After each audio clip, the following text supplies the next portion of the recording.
What went through your mind when you heard your name announced? Man, you know. Hey, nervous. Yeah? Yeah, I mean, I don't know. I don't know. Gratitude, man. Just grateful, you know.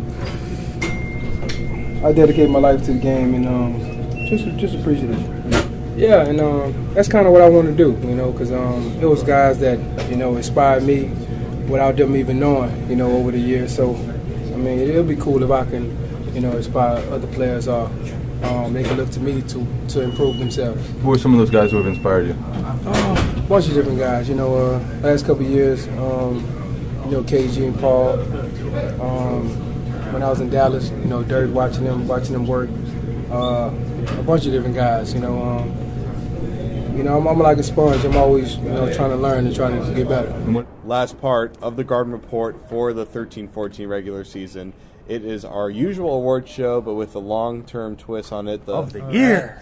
Boxing out stat of the year and baller of the year. So, I'm not doing that. Baller of the season, Jimmy Toscano, what is your boxing out? Because you came up with the segment, so you lead it off. The boxing out stat of the season. My boxing out stat, I wrote this down. On December 16th, 2013. Y'all remember where we were that day? Think about where you were. I don't know where I was. The Celtics were 12-14. Not bad. Not bad at all. 12-14. Almost a 500 cheat. You could say pretty good, considering what everyone Almost thought about passable for an NBA ball club. That's like 4th place in the East at that point. Take a look at the Chicago Bulls record. They were right around the same record as the Celtics were. I think they were worse. Yeah, exactly. Worse. Since December 16th, the Celtics went 13-43. Not very good. So 12-14 to start the year, 13-43 to end the year. Sounds about right. Yeah. So they kind of like toy with everyone's emotions for a bit. You know, pull at their heartstrings. Look at them. They had more wins the first like 7 weeks of the season than like all the other weeks combined. Yeah. And then eventually, Danny Ainge traded Jordan Crawford. Then Danny Ainge traded Courtney Lee. And little things here and there. Just maybe we're winning a little too much for my liking. I'm just gonna go ahead and fix this here. Courtney Lee, he would have kept Jordan Crawford if that were his strategy, but that's just me. I don't know. Courtney Lee's playing pretty well for the Grizzlies. Jordan Crawford's doing what Jordan Crawford things. He's still alive. That's technically on the true. Warriors. Still season. Yeah. I think it's more Danny saying, "Oh, that's a penny. I think I'll take that. Whatever you want." So that's my stat. It was just like, here we are up here, then down here. But you know what? That's what we originally thought, as you said in the previous videos. So not a surprise. Yeah. My stat is 24. The Celtics played 24 different starting lineups this season. Wow. They had Rondo in and out of the rotation with the injuries. They had Avery Bradley getting hurt. They had Sullinger getting hurt. Like, all these guys moving in and out of the rotation. They just can never establish any steady rhythm. And I know that every team has injuries, but when you're a young team that's really trying to build something from scratch, you especially need that continuity, and the Celtics didn't have it.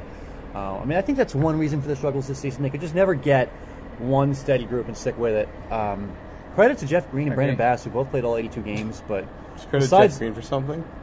He played all 82 games, so did Bass. Those two guys stuck it out all season, but everybody else was just kind of in and out of the lineup, and it was hard to establish any kind of steady rhythm, and that was a problem this season. I'll give Jeff Green credit for that too, but this was our 3rd video, and I think that was the first time we mentioned Jeff Green, which really sums up. We talked about trading him, didn't we?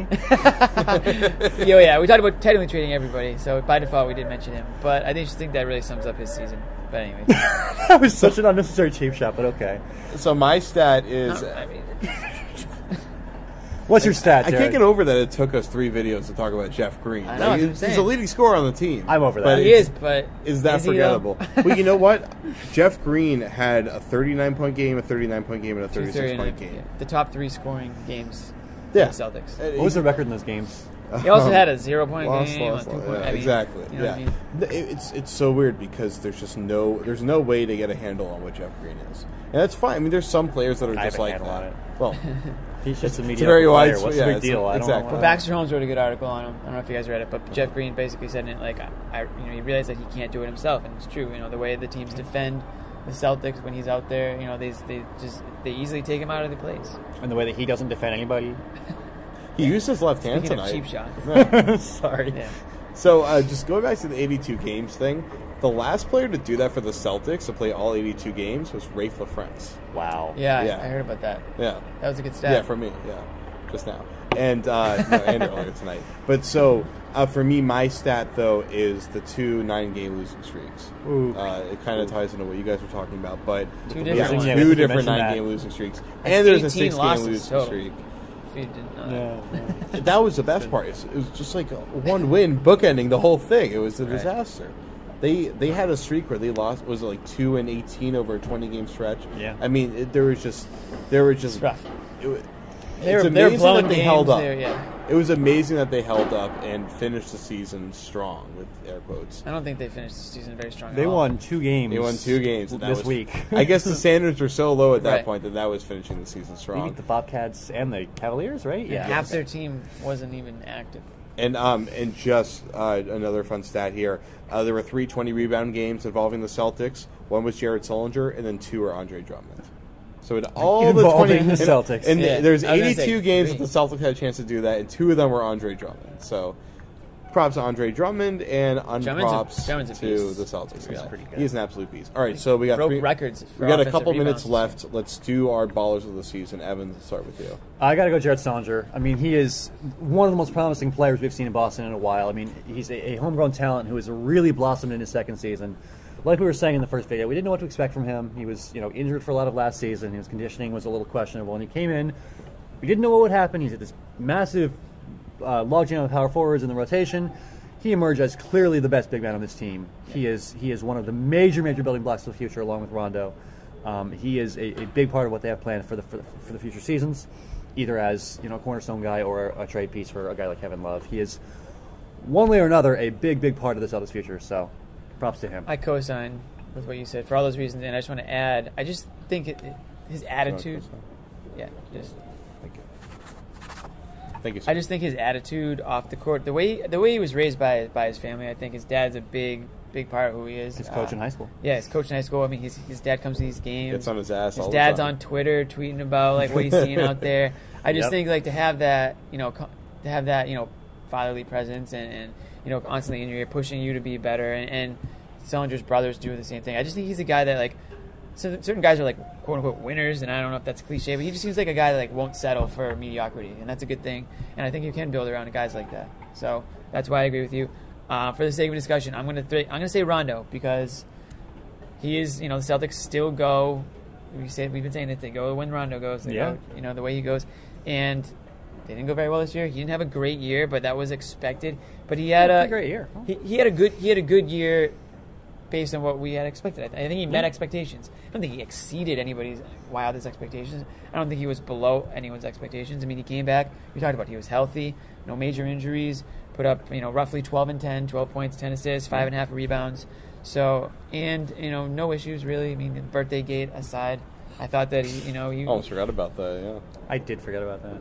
Well, I just had to remind you guys just to let you know Thank that you, Jimmy. it still happened. Appreciate But that. I think, that gets a lot of publicity because jerks like me bring it up, but he does a lot of things. He does a lot of things that captains do, and all the players stand by him, and that means that goes to show you the teammate that he is. Okay. So I'll just agree with Evan to wrap things up quickly. What about me? You're not gonna agree with me either. I love you, man. You're not gonna agree with That's me. all a you little? need, though. Yeah, all right, fine. Yeah, B-Rod is a good one. But for me, it's just I think the way that Sullinger really pushed forward the optimism around this team because he showed just how good and the potential that he has. It really went from coming to the season with a lot of like they're just going to hope to get through the next year or two and then just try to get something that'll be good for the future. Yeah. They got something already, and Jared Sullinger proved that. He didn't finish the season well, though, and that definitely killed a little Injuries bit were of in there, momentum. And but yeah. injuries was a major factor of that. And he did slowed deal down. with a bunch of little injuries throughout the season. He had the wrist thing that was a problem for He him. played for through a lot of while. them and played well. Yeah. But what I loved is just it's all in the head with him. I'm sorry. The got a good lot of body parts, parts that the are big. good I mean, parts are all in the head with him. I'm saying he has the mentality to be a force down low. And there's not a lot of guys that have that. That was a huge issue for Kelly Olynyk. It's never been an issue for Jared Sullinger, and we really saw it this season. Here's the one thing that I kind of, not worry, but I definitely think about, and I know that you'll back me up on this, is the three-point shooting that he takes. You don't want to see him become a player that just becomes like Rasheed Wallace, Josh a Smith, younger yeah. Rasheed Wallace, like that just settles for the outside shot instead of working for it down low. That's my one, just negative, I guess. But I don't want to end on a negative note. I think that he was the greatest bright spot for the team this year. All right, well, let's end on a really positive note. Let's thank everybody that's still watching at this point. That means you've really both. taken in the Amazing. Garden Report. Big fans. We love all our fans, and we're going to be even more interactive next season. We're going to still be here with you guys through the offseason, covering the major events, the draft lottery, the draft, free agency, all that kind of stuff. Carmelo training camp, the Carmelo trade. We'll be there for all of that. So for our last sign off of the regular season, why don't we all do it together? So for Evans Clinchy. For Evans, what do we say? Say your own name. I'm Evans Clinchy. I'm Jimmy Toscano. I'm Jared Weiss. We barely got through that. Garden Report, awful. Celtics blog, CLNS Radio. We'll see you next season. Classic. Awesome. Classic. Whoa.